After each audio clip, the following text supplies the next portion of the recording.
my next anime review, I'm doing this series Clevatess. This series is done by Studio Ladouce, and it is rated TVMA. Alright, now that all 12 episodes of Clevatess are fully out, this first season has come to a conclusion. I really enjoyed this series from beginning to end.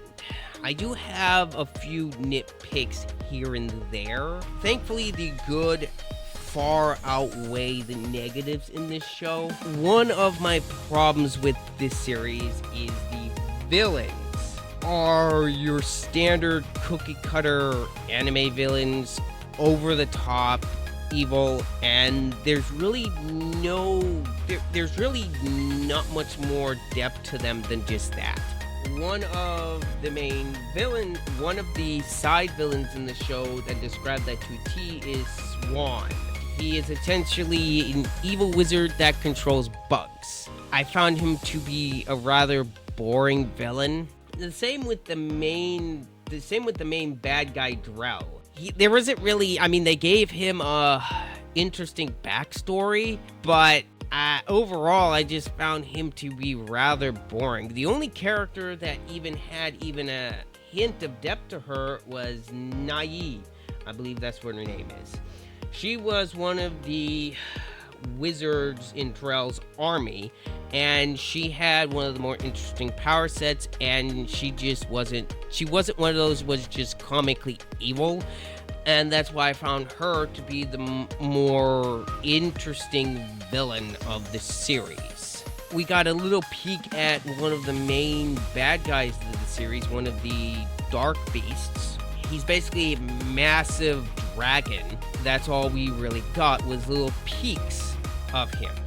And that wasn't really enough to really get me interested in him. I did find that some of the pacing at times did feel a bit off.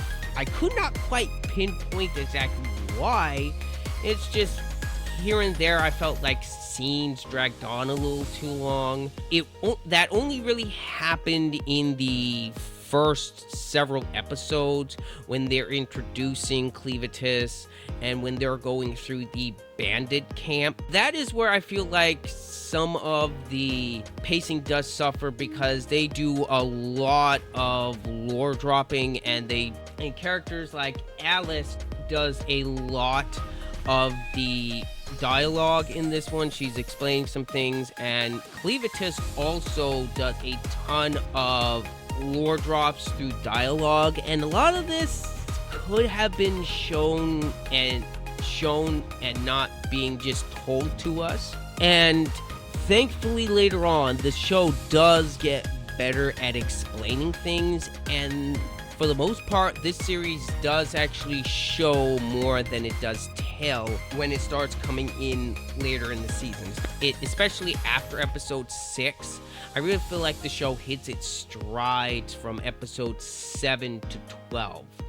The ending to this season I thought it was really good, and I really enjoyed where they left the series off, because there is a ton of potential for a second season. And I will say the main character Clevatess, which the show is named after, I thought he is an interesting character. They give him enough depth.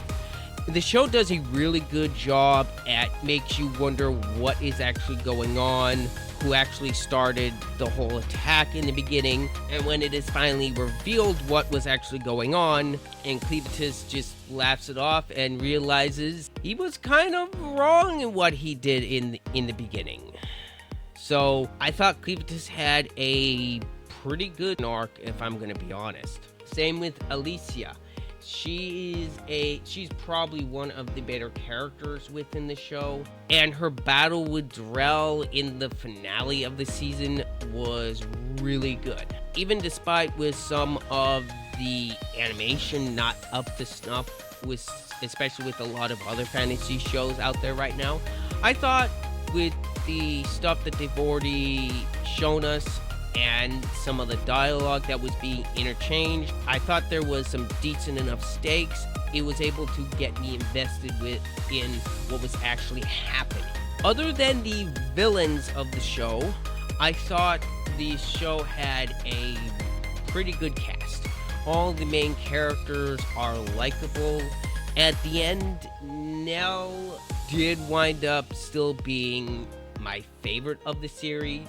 The animation I thought was pretty good. It's not as good as it's nowhere near as good as something like Freeren. That show obviously has a lot more money behind it and a lot more talent, if I'm gonna be honest. This show definitely uses what it has available to it really well.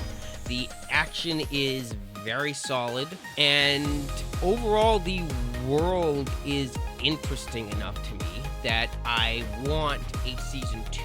And that's one thing that the show needed to get right. It needed to have a likable cast, which it has that. It needed to have an interesting world, which this series does. And the power system is interesting enough that we can definitely work with this and expand upon it. Overall, despite some of the issues like the lackluster villains and some pacing issues in the first half of the show, I came away enjoying the first season Clevatess quite a bit. Now, I can understand if you found this show rather boring, but that is a difference of opinions which I do not share. And yeah, my final score for Clevatess is a very solid 8 out of 10. And I will tell you what, we better get a season 2, because like I said before, where they left this season off, we need a season 2, and hopefully a season 2 will be announced really soon, and hopefully this season got enough attention and got enough people watching it. If not, if this show did not get enough attention, and if it does not get a season 2, I'm not gonna be a happy camper. Anyway, that is all from me on Clevatess. Let me know what you guys thought of the series down below if you did watch it, and let me know what you guys thought of the review, and I'll see you guys in the next one. This has been Ryder. I'm out.